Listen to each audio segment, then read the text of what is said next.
Through the Pan-STARRS telescope in Hawaii, a faint streak crossed the dawn sky. It moved against the stars, silent and exact. Its path was curved, yet nothing near it could bend that way.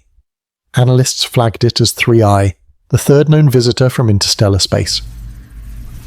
The first 1I Oumuamua had puzzled us in 2017. The second, 2I Borisov, looked like a comet and obeyed the rules, but this one refused the model. No tail, no outgassing, no rotation that matched reflection. It entered fast, then accelerated again, ignoring the math. The data said vacuum, the motion said control. Every constant of physics stayed the same, but the trajectory changed as if choice had entered the equation. Astronomers called it anomaly, the numbers called it impossible. Something solid was moving like thought. Maybe existence is not permission, but persistence. If a traveller can move without cause, what kind of universe allows it to stay? Objects that enter from interstellar space follow predictable paths. They move in straight lines, pulled slightly by gravity, then leave without slowing. Every known visitor obeys that law. But 3I does not.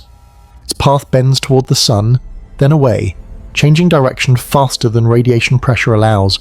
At perihelion it accelerated again, as if pushed by something invisible. No comet does that.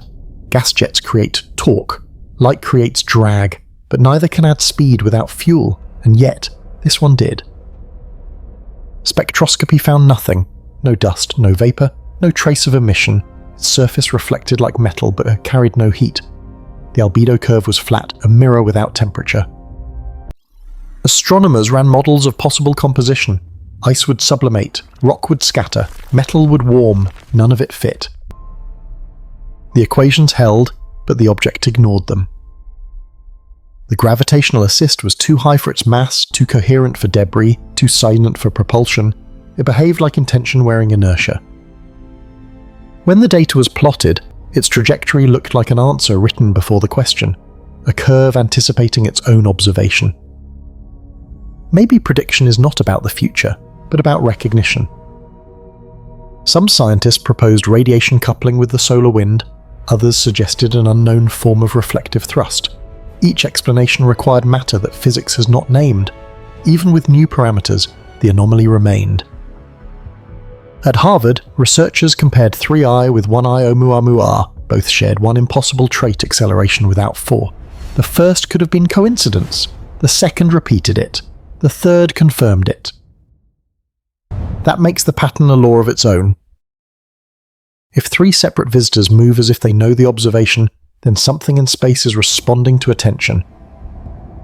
Energy cannot emerge from nowhere, but motion can still appear without cause. It happens here, and it keeps happening.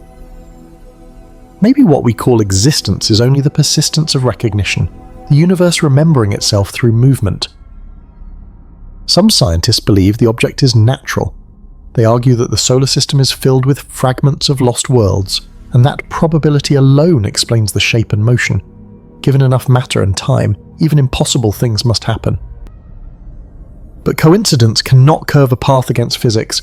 Gravity has no preference, and sunlight cannot aim. If chance repeats 3 times, it stops being chance. Others argue for an artificial origin.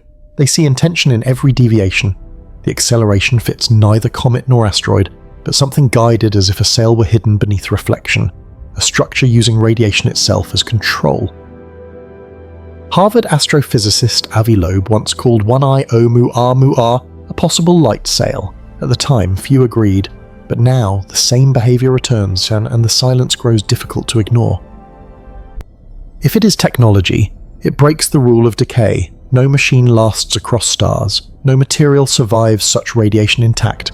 The only constant is distance, and even that seems compromised.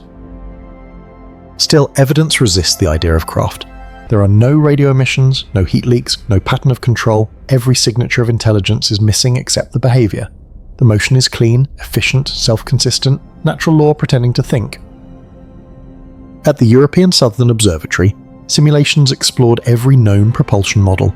Each failed. A sail cannot curve that sharply, plasma cannot hold coherence that long. But the orbit matched an elegant equation. one that described self-similar motion through zero net energy, movement without loss. Maybe the universe allows pattern to exist for its own sake, not for origin.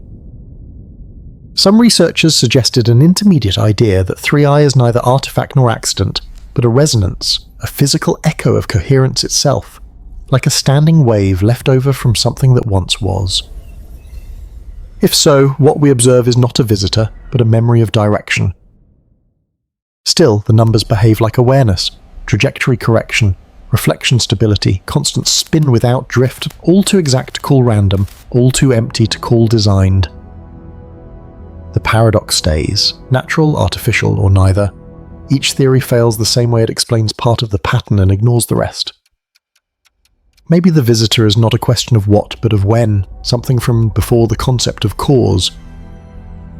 And if time itself created the traveller, then the mystery is not its motion, but ours. Then something else happened. Weeks after the object left perihelion, the telescopes caught another anomaly. The reflected light changed phase not in brightness, but in timing.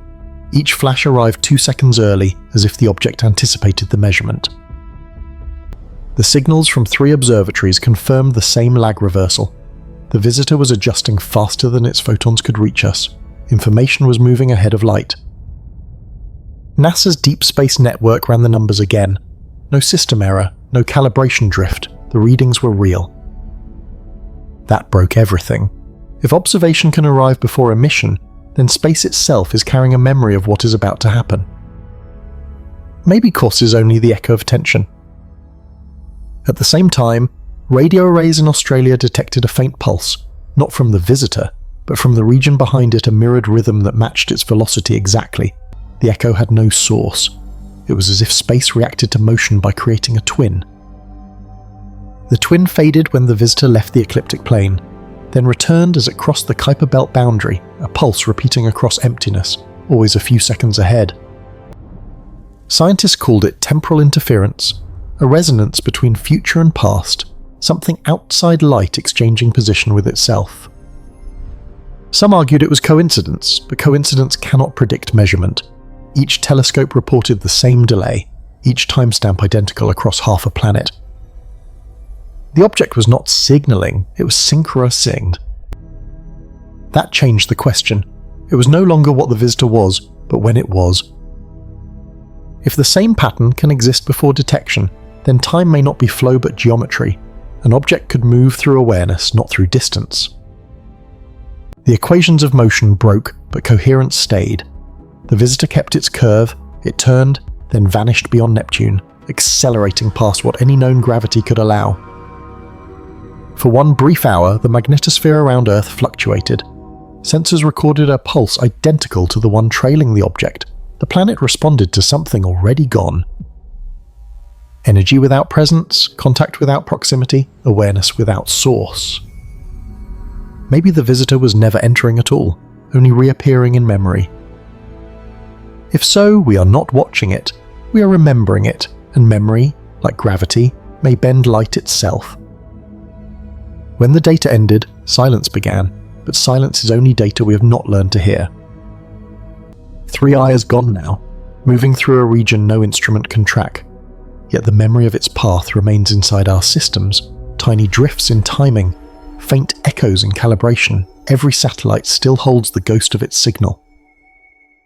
Maybe memory is not afterthought, but structure. In physics, information cannot disappear. Even in black holes, entropy remembers. Perhaps the visitor follows that same rule, not vanishing, only shifting into forms that forget themselves. Each object and each atom carries record of pressure and motion. To exist is to leave trace, or to move is to inscribe that maybe the visitor was a line written across the medium of space, and this universe has not yet erased the ink. When we think of travel, we imagine distance. But what if movement is not from one point to another, but from one state of awareness to the next? The telescope saw reflection, the instrument saw curvature, we saw contradiction. Yet all three may have been the same event seen through different scales of comprehension. Some researchers now model time as geometry, a lattice where every moment touches every other. If that is true, then the visitor did not arrive, it unfolded, a fragment of space-time rotating through perception, reminding us that observation itself is part of motion. The paradox softens when seen this way. It is not that something impossible entered, but that something constant became visible for an instant. Maybe the visitor was never about origin or design. Maybe it was about reflection, how a system perceives itself when awareness reaches coherence.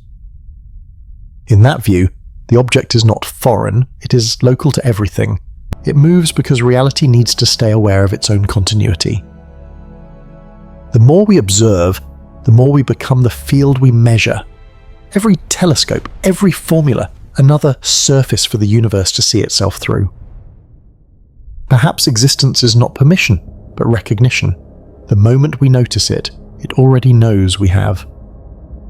The visitor has left the solar system. No image remains, only coordinates that fade into background noise, but the pattern stays, quiet and exact, like memory pretending to be distance. The scientists moved on, the equations adjusted, yet somewhere inside every model, the anomaly waits. Maybe that is what discovery means, to find a question that refuses conclusion. The instruments still hum, each photon recorded, each delay archived. The traces do not vanish, they merge into calibration, the memory beneath precisions. Sometimes the smallest error is the truth that survives. Perhaps the visitor never entered from outside, perhaps it unfolded from within, a reminder that observation is also participation. We cannot measure without being part of the field we study. In that sense, we are all visitors that should not exist, and yet do. The sky remains silent, but silence is not absence. It is potential waiting to resonate. Maybe understanding is not found in explanation, but in coherence, the quiet alignment between what moves and what listens. For now, the universe holds its breath, light continues without reason, the orbit continues without witness, and the memory of motion drifts across the dark. And the silence that follows is still part of the signal.